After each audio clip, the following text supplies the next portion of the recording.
Hey guys, I'm Heidi from House of Watercolor. A few days ago, I played around with creating some interesting watercolor textures using items I found in and near my home. I hope this video inspires you to shop your own pantry and see what textures you can make. For all of these circles, I use a combination of M. Graham's Payne's Gray with a touch of Da Vinci's Phthalo Blue. In this first circle, I added a lot of wet paint and laid in some rubber bands.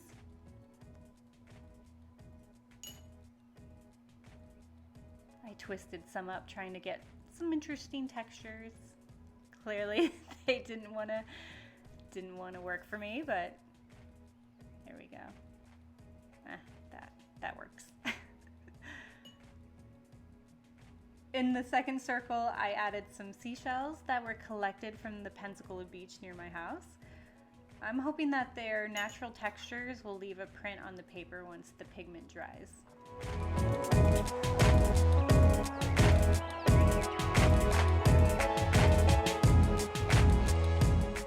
Okay, in this third circle, I thought maybe if I rolled a marble around in wet paint that it would create some interesting textures or move the paint around, but because the marble was so smooth, the paint didn't want to adhere to it and it was just a failed experiment.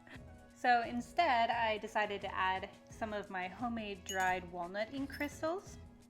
I'm predicting that they will dissolve in the wet paint and add a nice warm brown texture to the blue-gray mix. Since these crystals are a little large, I made sure to add a little bit more water to help this process along.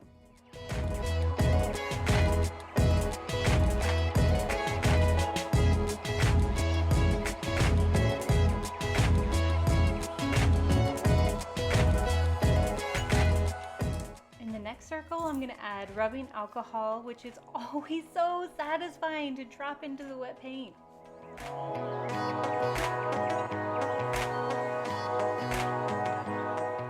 Boop, boop, boop.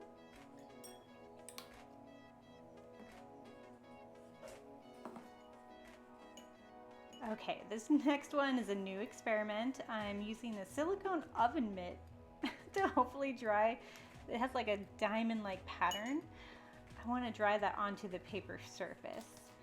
I think it'll probably take longer to dry since there will be less airflow getting to the paper and paint, but this could be really amazing if it works.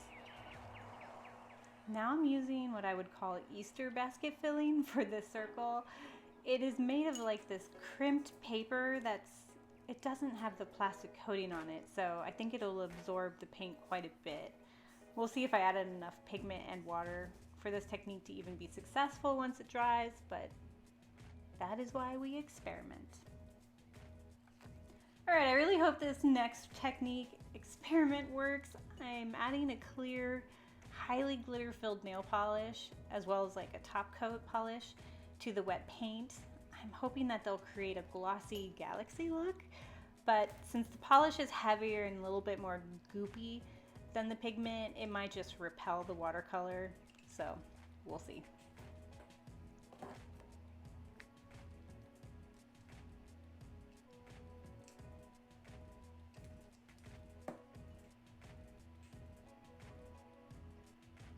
And similar to the alcohol ink, but with an ever so slightly different effect, is nail polish remover. I think if I had to choose between the two, I would not use nail polish remover again, mainly because it is more potent and destructive to the paper. I don't know, I just don't really want to associate that smell with my painting. I think it might even yellow the paper a little bit over time.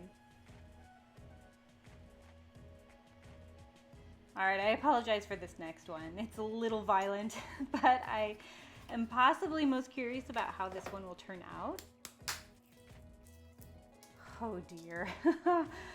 These eggs had been cleaned out and dried for carving, but I broke one up to see how the eggshells would texture in the pigment. I'm always on the lookout for unique salt to use in my watercolor work, and I found this black salt powder made by Swad at our local international grocery. It is a very finely ground and kind of a pinkish purple color salt. So I'm curious to see what it decides to do.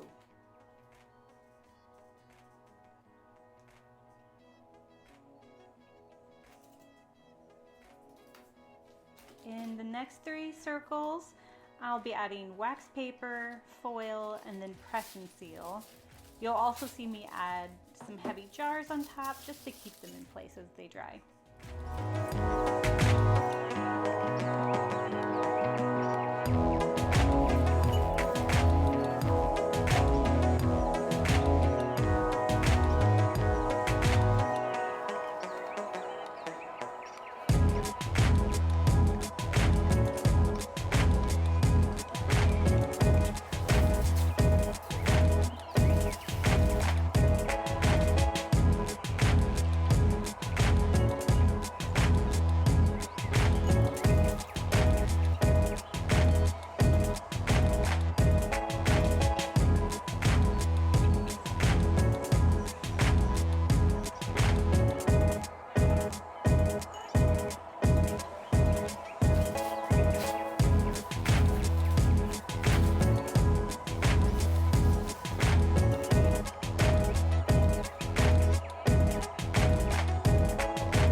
Circle, I tried using plastic tubing to create whatever texture it could, but it was another failed attempt. So I found a dried leaf in my studio and used that instead.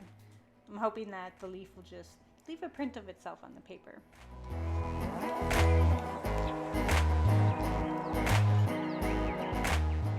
Okay, here they are. I did have a few surprises. I realized that I do not like adding chunky items to my watercolor wash to create textures. Adding salt, the walnutting crystals, and dropping in rubbing alcohol was so much more enjoyable for me, and I preferred the results. The oven mitt gave better results than I expected, and the press and seal made me think of scaly reptile skin. So those would be very useful items to have in my studio for future paintings. Overall, my favorite was absolutely the walnut ink crystals. I was blown away by the depth it was able to create and the warmth of that ink compared to the blue-gray of the watercolor. I mean, that blue was just glowing. If you have any other creative texture suggestions, I would love to hear what you came up with. In the meantime, I wish you happy painting. Bye!